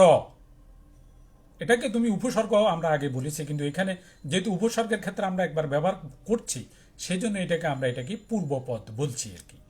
তাহলে অপর, পর, পূর্ব, প্র, এ কয়টি পূর্বপদের পর অন্য, অন্য মানে দিন, অন্য মানে কি, অন্য মানে হচ্ছে দিন, অন্য মানে দিন বা সময়, যে দিবস আর কি, দিবসের বিভিন্ন পুরো দিন আর কি, দিনমান।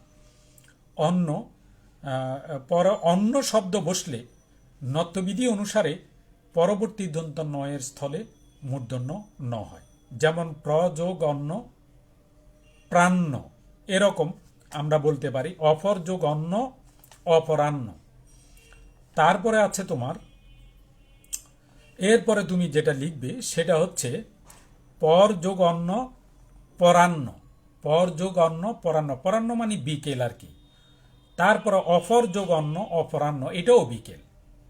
হ্যাঁ, কিন্তু একটা জিনিস মনে রাখবে, এগুলো যদি না থাকে, যেমন মধ্যাহ্ন এবং সায়াহ্ন, এই দুইটাতে কিন্তু দন্তন্য ন। অর্থাৎ আমি এখানে যে শব্দগুলো বললাম যথাক্রমে কি, প্রাণ্য, অপরাহ্ন, পরাহ্ন, পূর্বাহ্ন, এগুলা সব শেষে হয়ের সাথে, হয়ের সঙ্গে মূর্ধন্য ন যুক্ত হবে। হসন্ত প্লাস মূর্ধন্য ন, সব প্রত্যেকটা 4টে শব্দের ক্ষেত্রে প্রাণ্য, অপরাহ্ন, পরাহ্ন, পূর্বাহ্ন, এই 4টি শব্দের শেষে হয়ের সাথে অবশ্যই মূর্ধন্য ন ব্যবহার করবে, এবং লেখার ক্ষেত্রে মূর্ধন্য নটা হয়ের নিচে লিখবে। তাহলে তুমি নিচে লিখলেই আমরা বুঝবো যে এটি হচ্ছে মূর্ধন্য ন। আর মধ্যাহ্ন এবং সায়াহ্ন, এই দুই ক্ষেত্রে তোমার অবশ্যই দন্তন্য ন ব্যবহৃত হবে, কারণ এটা মধ্য এবং সায়াহ্ন, এই জন্য সায় আর মধ্য, এই জন্য এই ক্ষেত্রে মূর্ধন্য ন লেখার কোনো যৌক্তিকতা নেই। মধ্যাহ্নয় লিখবে হসন্ত যোগ দন্তন্য, সায়াহ্নর ক্ষেত্রে লিখতে হবে হসন্ত প্লাস দন্তন্য। আর হসন্ত প্লাস দন্তন্য লেখার ক্ষেত্রে তোমার হয়ের মাঝখানে লেখে, মানে হয়ের পেটের মাঝখানে আমরা একটা ইয়ার মতো মানে বাংলা একের মতো একটু টান দিই। হয়ের পেটের মাঝখানে বাংলা একের মতো একটা টান দিলেই তখন আমরা এটাকে বলি হসন্ত প্লাস দন্তান্ন।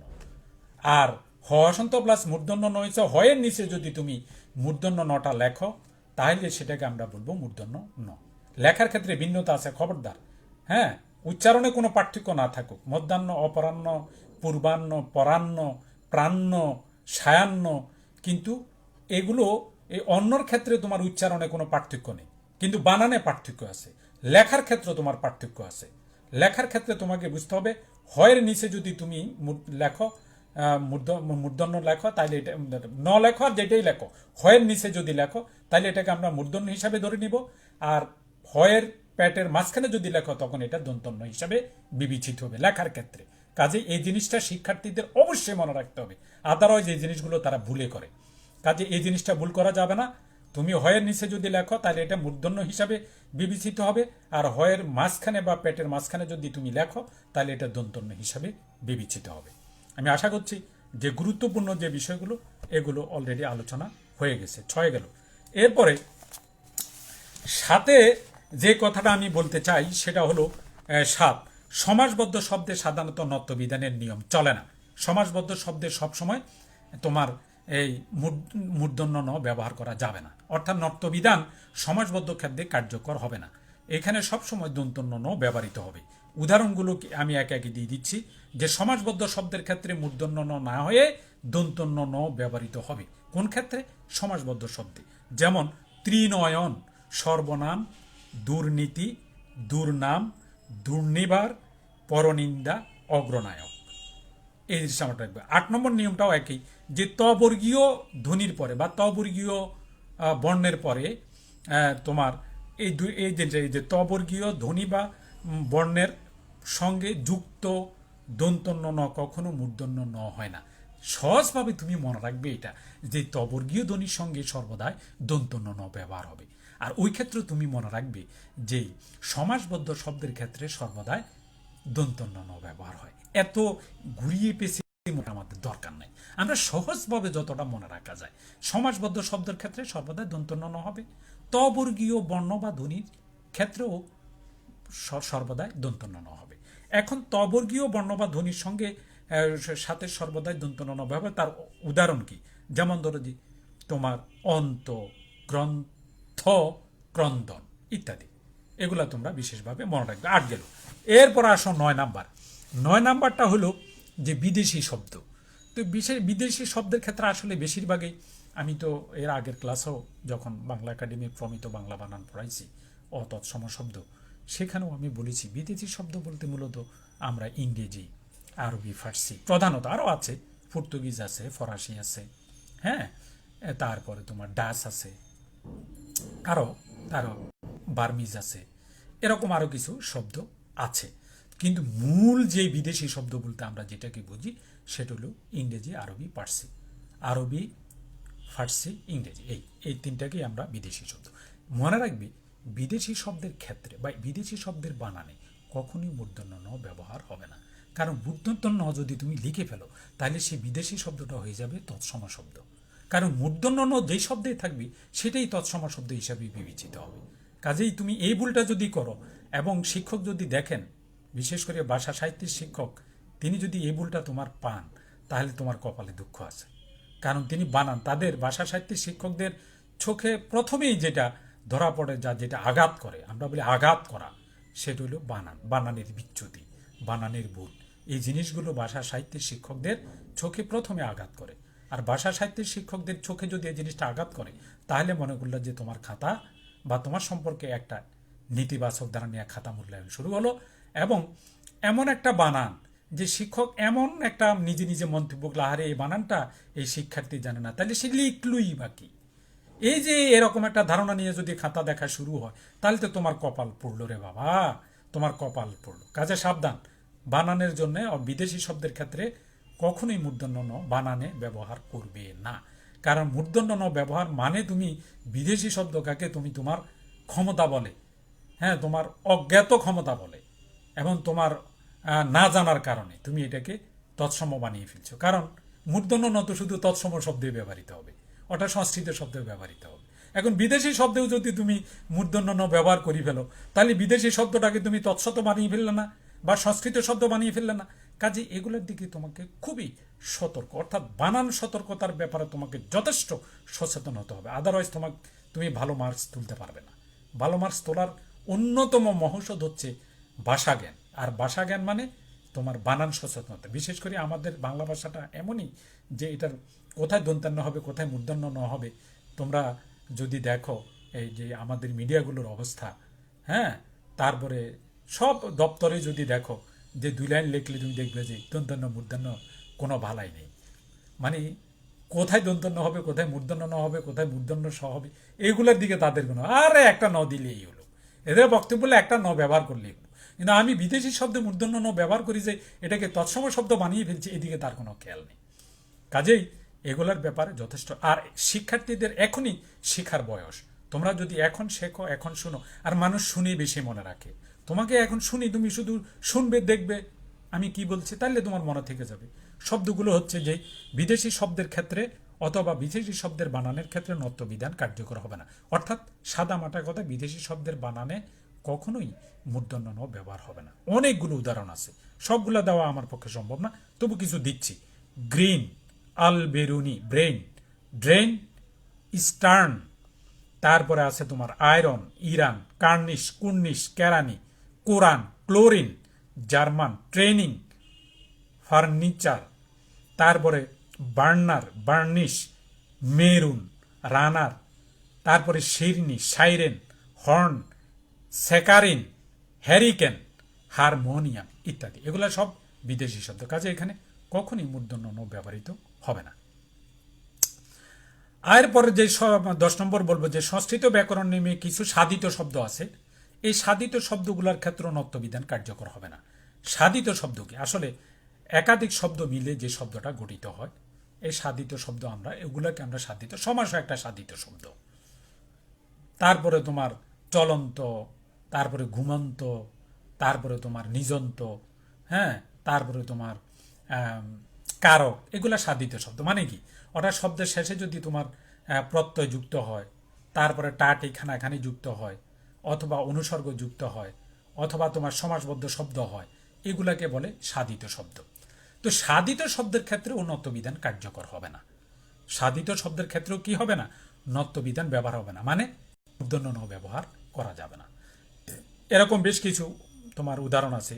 অগ্রনায়ক, তারপরে ছাত্রী নিবাস, দুর্নিবার, তারপরে নিরন্ন, তারপরে প্রনষ্ট, সর্বনাম, অগ্রনেতা, তারপরে তোমার দুর্নিমিত্ত, নির্গমন ও সাধিত শব্দ। এটা অলরেডি এক ধরনের আমি বলেই ফেলছি। ওই যে সমাসবদ্ধ শব্দ, এগুলাকে তুমি সমাসবদ্ধ শব্দ বলতে পারো।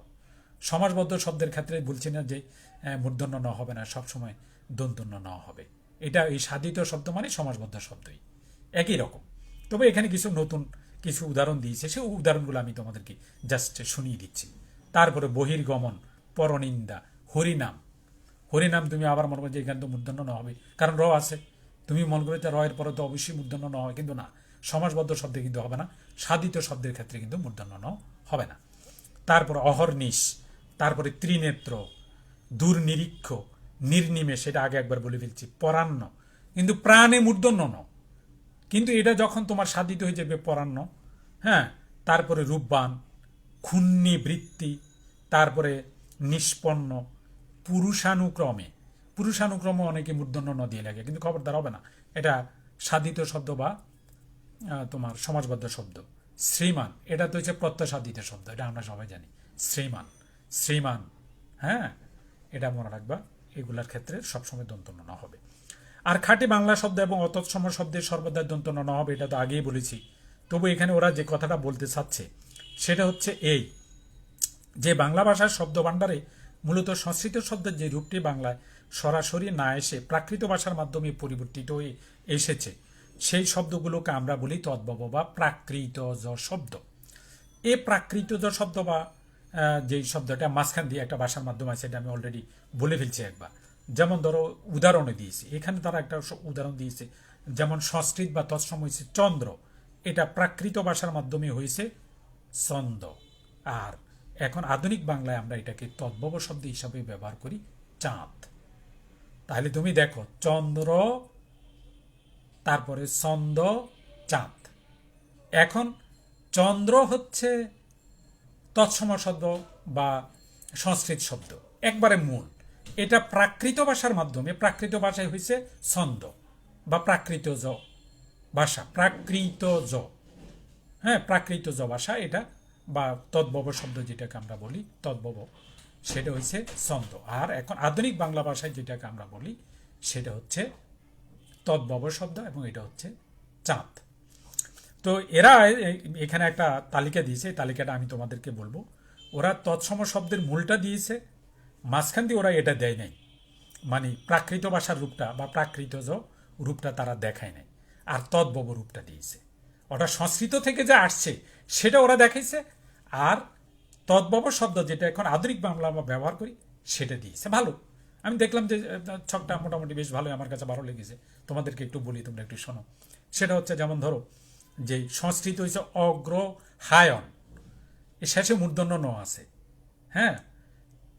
তৎসম হচ্ছে কি অগ্রহায়ণ, শেষে মূর্ধন্য ন আছে, কিন্তু এটা পরিবর্তিত হয়ে বাংলা, এখন আধুনিক বাংলায় তদ্ভব হিসাবে আমরা যেটা ব্যবহার করি সেটা হচ্ছে অগ্রাণ। তৎসম শব্দ হচ্ছে কর্ণ, মূল শব্দ, এটাকে আমরা তদ্ভব শব্দ হিসাবে ব্যবহার করি কান, অর্থাৎ দন্তন্য ন। ক্ষণিক, মূল শব্দটা তৎসম, এটা পরিবর্তিত হয়ে তদ্ভব হয়েছে খানিক, দন্তন্য ন। তারপরে ততক্ষণ, মূল শব্দ, এটা এখন ততক্ষণ, এটা তদ্ভব হিসাবে আমরা ব্যবহার করি তখন, দন্তন্য ন। প্রাণ, মূল, তৎসম শব্দ, আর আমরা তদ্ভব হিসাবে ব্যবহার করি পরাণ। ব্রাহ্মণ, মূল শব্দ অর্থাৎ তৎসম শব্দ, এটার তোমার তদ্ভব বা তদ্ভব হিসাবে আমরা ব্যবহার করি বামুন। বামুন, বয়াকার মরসুকার দন্তান্ন, তাহলে দন্তান্ন ব্যবহার হলো। আর ব্রাহ্মণে মূর্ধন্য ন, কারণ এটা তৎসম শব্দ। তৎসম শব্দ লবণ, আর তদ্ভব শব্দ হয়েছে নুন, আমরা নুন বলি। তৎসম শব্দ কঙ্কন, তদ্ভব শব্দ হচ্ছে কাঁকন দন্তান্ন, তদ্ভব শব্দ তৎসম শব্দ হচ্ছে কৃষাণ, তদ্ভব শব্দ হচ্ছে কিষাণ শেষে দন্তান্ন ন। তারপরে তৎসম শব্দ হচ্ছে ঘৃণা, আর তদ্ভব শব্দ হচ্ছে জ্ঞানা দন্তান্নের দিয়ে। তৎসম শব্দ হচ্ছে নিমন্ত্রণ, তদ্ভব শব্দ হচ্ছে নেমন্তন, তৎসম শব্দ হচ্ছে বর্ষণ, তদ্ভব শব্দ হচ্ছে বরিশন। বরিশন এখানে মূর্ধন্য ন নয়, হবে দন্তান্ন ন, বরিশন। আর যন্ত্রণা তদ্ভব শব্দ, আর তদ্ভব শব্দ হচ্ছে যাতনা। তারপরে শ্রবণ তৎসম শব্দ, আর তার তদ্ভব শব্দ হচ্ছে শোনা। আর আরেকটি নিয়মের কথা আমি বলি, সেটা হচ্ছে ক্রিয়াপদে সর্বদাই দন্তন্য ন হবে। এই কথাটা সারা জীবন মনে রাখবা। ক্রিয়াপদে সর্বদাই মূর্ধন্য ন ব্যবহৃত হবে, এখানে কখনো মূর্ধন্য ন ব্যবহৃত হবে না। কাজে ক্রিয়াপদের ক্ষেত্রে তোমাদের এই জিনিসটা সবসময় মনে রাখবে। উদাহরণ তো দেওয়ার আর দরকার নেই, তবু দুই একটা দিই, যেমন করেন, করুন, ধরুন, ধরেন, মারেন।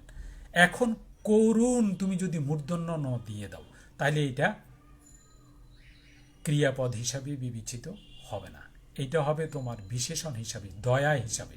যেমন করুণ চাহনি, হ্যাঁ, করুণ দৃশ্য, অত্যন্ত মর্মান্তিক দৃশ্য। আমরা বলি না কি করুণ দৃশ্য, হ্যাঁ। এই কাজে মনে রাখবে, সেই করুণ মূর্ধন্য ন থাকলে তুমি বুঝতে হবে এটা হয়ে গেছে বিশেষণ, ওটা ক্রিয়া নয়। কাজেই যেখানে আমি এক কথাই বলে দিয়েছি যে ক্রিয়াপদে কখনোই মূর্ধন্য ন হবে না, দন্তন্য ন হবে, ফিনিশ। এরপর আসো আরেকটা সর্বশেষ যে শব্দটি বলবো, মানে প্রত্যয়, এটা হলো ময়ট বা ময় প্রত্যয়। ম অন্তস্থ অ ট হসন্ত, এটাকে বলে ময়ট। এটাকে কি বলে? ম অন্তস্থ অ ট হসন্ত, ময়ট। আসলে এটা ময়, এটা যুক্ত হবে ময় হিসাবে, ম অন্তস্থ অ ময় হিসাবে। টটা ইত হয়ে যায়। তবে যাক, আমি ইত জিনিসটা কি সেটা যখন আমি প্রত্যয় পড়াবো, তখন ইত জিনিসটা কি সেটা নিয়ে আমি সেখানে আলোচনা করব, এখানে আমি বলতে চাচ্ছি না। একটু ইন্টারাপ্ট হয়েছে বাবা, আমি দুঃখিত। যাই হোক, এটা আমাদের জন্য নতুন কিছু নয়। হ্যাঁ, তোমরা থাকো, এটা শেষ হয় না। আমাদের লাইভ স্ট্রিমিংটা আমরা শেষ পর্যায়ে এসে গেছি ইনশাল্লাহ। আমি এক্ষুনি ক্লাসটা শেষ করে দিব। তোমরা আমার সঙ্গে থাকো, আমার প্রিয় শিক্ষার্থীবৃন্দ, তোমরা আমার সাথে থাকবে ইনশাল্লাহ। আর এ সামান্য কিছুক্ষণ সময়, তাহলে ময়ট কি আকারে যুক্ত হবে? ময় হিসাবে, ম অন্তস্থ অ হিসাবে। হ্যাঁ, প্রত্যয়ে ম হসন্ত যোগে ত হসন্ত স্থানে যে দন্তন্য ন হয়, তা মূর্ধন্য ন হবে না। অর্থাৎ ত মানে কি? মৃত, ময়রিকার খণ্ডত মৃত, মৃত মানে তয়ে। তাইলে তয়ের স্থানে কি হবে? দন্তন্য ন, এবং সেই দন্তন্য ন কখনই মূর্ধন্য ন হবে না। মৃত যোগ ময়, মৃন্ময়। মৃত যোগ ময়, মৃন্ময়। এখানে মৃত যে ময়রিকার খণ্ডত, এই খণ্ডতটা মূলত তয়ের পূর্ণরূপী, এবং উচ্চারণও তাই, এটার ভিন্নতা নেই। খণ্ডত এবং তয়ের উচ্চারণে মূলত কোনো পার্থক্যই নেই। এটা ত হিসাবে ব্যবহার করলেও কোনো সমস্যা নেই, কিন্তু আসলে কিছু সমস্যা আছে। জগৎ, এটা খণ্ডত লিখতে হয়। মৃত, এটা খণ্ডত লিখতে হয়। বিদ্যুৎ, এটা খণ্ডত দিয়ে লিখতে হয়। এই ব্যাপার আসলে আমার মনে হয় আমাদের বাংলা একাডেমির একটা সিদ্ধান্ত আসলে ভালো হতো। খণ্ডত আর ত, এটা তো বানানগত বা আকৃতিগত পার্থক্য থাকলেও উচ্চারণগত বিলকুল কোনো পার্থক্য নেই। যাই হোক, তবে মৃত, মরিকার খণ্ডত মিত, এটা তয়ের মতোই। কাজে তয়ের স্থানে যদি দন্তন্য মূর্ধন্য ন হয়, তাহলে সেটা দন্তন্য ন হয়, সেটা কখনো মূর্ধন্য ন হবে না। এই জন্য আমরা এটাকে বলি মৃন্ময়, দন্তন্য ময়। মৃন্ময়রিকার দন্তন্য এর নিচে হসন্ত ম, মৃন্ময়। এটা একটু মনে রাখবে। আর তেমন কিছুই নেই, কিন্তু আসলে বাংলা ভাষা তো আমি বলতে চাচ্ছি যেটা, সেটা হচ্ছে তার উচ্চারণ নির্বর্ণ হচ্ছে। উচ্চারণ দিয়ে, এটা আমার ব্যক্তিগত অভিমত সম্পূর্ণ, এটা আমি কারোর সাথে মানে কম্পেয়ার করতে চাই না যে অমুকে কি বললে, অমুক বৈয়াকরণ কি বললো, আমি এগুলো বলতে চাই না। আমি বলতে চাচ্ছি এটা আমার ধ্যান ধারণা যেটা, এবং আমার কনসেপ্ট বা আমি যেটা মনে করি, সেটা হচ্ছে বাংলা ভাষাটা আসলে উচ্চারণ নির্ভর নয়, বরং এটা হচ্ছে বানান নির্ভর। আমি দুটো শব্দ শুধু বলবো, আমরা সমুচ্চারিত শব্দ যেগুলোকে বলি, যেমন ধরো যে অনু, অনু। এক অনু হলো মূর্ধন্য রস্যকার, আরেক অণু হলো দন্তন্য রস্যকার। এখন তুমি দেখো আমার উচ্চারণ তো একই, উচ্চারণে কি কোনো পার্থক্য আছে? কোনো পার্থক্য নেই। তাহলে আমার এই যে, কিন্তু অর্থের পার্থক্য তো আছে। স্বরে অ মূর্ধন্য রস্যকার এই অনুমানই হচ্ছে ক্ষুদ্রতম অংশ, আর স্বর দন্তন্য রস্যকার এই অনুমানই হচ্ছে পশ্চাৎ, অর্থাৎ পেছন, অনুগমন, পশ্চাতে গমন, পেছনে গমন করা। তাহলে দেখো কিসে পার্থক্যটা হচ্ছে। মূলত বাংলা ভাষাটা বানানের পার্থক্যের কারণে অর্থের পার্থক্য ঘটে, উচ্চারণের কারণে অর্থের পার্থক্য ঘটে। এটা আমি খুব একটা বেশি অনেকে বললেও আমি আমলে নেই না। আমাদের ডক্টর এনামুল হক স্যার, তিনিও উচ্চারণে অতটা পারদর্শী ছিলেন না, ডক্টর এনামুল হক। ওনার সম্পর্কেও অনেক কথা আমরা আমাদের স্যারদের মুখে শুনেছি যে তিনি বানানে উচ্চারণের বেলায় তার কোনো ভালাই ছিল না। হ্যাঁ, উচ্চারণে তিনি একটু দুর্বল ছিলেন, কিন্তু বানানগতভাবে উনি অত্যন্ত উচ্চমানের একজন বৈয়াকরণবিদ ছিলেন, ব্যাকরণবিদ ছিলেন। তো আমিও সেই ক্ষেত্রে বলবো, উচ্চারণে তো অবশ্যই একটা ভাষার মাধুর্য, শুনতে ভালো লাগে, এটা ঠিক আছে। আবৃত্তিতে বেশ মজা লাগে, খবর শুনতেও মজা লাগে। একজন বক্তা হিসাবে তুমি যখন বক্তৃতা দিবা, শব্দগুলোর উচ্চারণ যখন খুবই মানে শুদ্ধ হবে, হ্যাঁ, তখন এটাও একটা বাকশিল্প। একেবারে যে এটা নেহাতে ফেলনার জিনিস তা কিন্তু নয়, এটাও একটা বাকশিল্প, উচ্চারণও একটি বাকশিল্প। কিন্তু আমাদের বাংলা ভাষায় মূলত বানানগত কারণে অর্থের পার্থক্য ঘটে থাকে, উচ্চারণগত কারণে অর্থের পার্থক্য খুব একটা ঘটে না। তবে শোনার জন্যে, শ্রুতি মধুরতার জন্যে, নিজেকে বাচিক শিল্পী হিসাবে, নিজেকে সুবক্তা হিসাবে, নিজেকে ভালো শিক্ষক হিসাবে, নিজেকে ভালো শিক্ষার্থী হিসাবে তুমি যখন কথা বলবে, তখন অনেকেই তোমার দিকে তাকিয়ে থাকবে। হ্যাঁ, তোমার উচ্চারণের কারণে, মাধুর্যের কারণে। কাজেই উচ্চারণেরও গুরুত্ব কোনো অংশে কম নয়। কিন্তু বাংলা ভাষার যে অর্থগত যে পার্থক্য ঘটে, সেটা হলো বানান ভেদে, উচ্চারণ ভেদে নয়। আজকে এ পর্যন্তই থাকুক। নত্যবিধানটা ভালো করেই বললাম। পরবর্তী ক্লাসে আমি সত্যবিধানটা চাইছিলাম এটার সাথে মার্চ করে দেওয়ার জন্য, কিন্তু দেখলাম যে ভিডিওটা অনেক বেশি দীর্ঘ হয়ে যায় এবং এতে শিক্ষার্থীরা বোর ফিল করে, একঘেয়েমি লাগে তাদের কাছে। সেই জন্য আর এটার সাথে আমি অ্যাডিং করলাম না, ওটা আলাদা একটা ক্লাস নিব। তোমরা এই ক্লাসটা সবাই ভালো করেই মনোযোগ দিয়ে শুনবে, এবং যে জিনিসটা তোমার কন্ট্রাডিক্টরি মনে হবে, তোমার কাছে বোধগম্য হবে না, তুমি অবশ্যই আমাকে কমেন্টের মাধ্যমে প্রশ্ন করবে এবং আমি সুন্দর করে তোমাকে সেই কমেন্টসের উত্তর দিয়ে বুঝিয়ে দেব। তোমরা সবাই ভালো থাকবে, সুস্থ থাকবে, পরিবারকে সুস্থ রাখবে, হ্যাঁ, এবং আমার জন্য তোমরা সবাই দোয়া করবে যাতে আমি ভালো থাকি। এবং পরবর্তী ক্লাসে ইনশাল্লাহ তোমাদের জন্য আবার সত্যবিধান নিয়ে আসবো। সত্যবিধানটা শেষ করে আমি আবার বাংলা প্রথম পত্রে ফিরে যাব। ততক্ষণ পর্যন্ত তোমাদের সবার জন্যে শুভকামনা। তোমরা সবাই ভালো থাকো, সুস্থ থাকো, পরিবারকে সুস্থ রাখো, ভালো করে লেখাপড়া করো। লেখাপড়ার কোনো বিকল্প নাই। ভাতের বিকল্প রুটি হতে পারে, রুটির বিকল্প ভাত হতে পারে, বেঁচে থাকা যায়, অথবা অন্য কোনো বিকল্প হতে পারে, কিন্তু পড়াশোনার কোনো বিকল্প নেই। এটা তোমাকে অর্জন করতে হবে এবং সংক্ষিপ্ত কোনো রাস্তাও নেই। তোমাকে এই পথ পাড়ি দিয়েই তোমাকে ভালো করে পড়াশোনা করতে হবে। ওকে, তোমাদের সবার জন্য শুভকামনা। তোমরা ভালো থাকো। Thank you so much.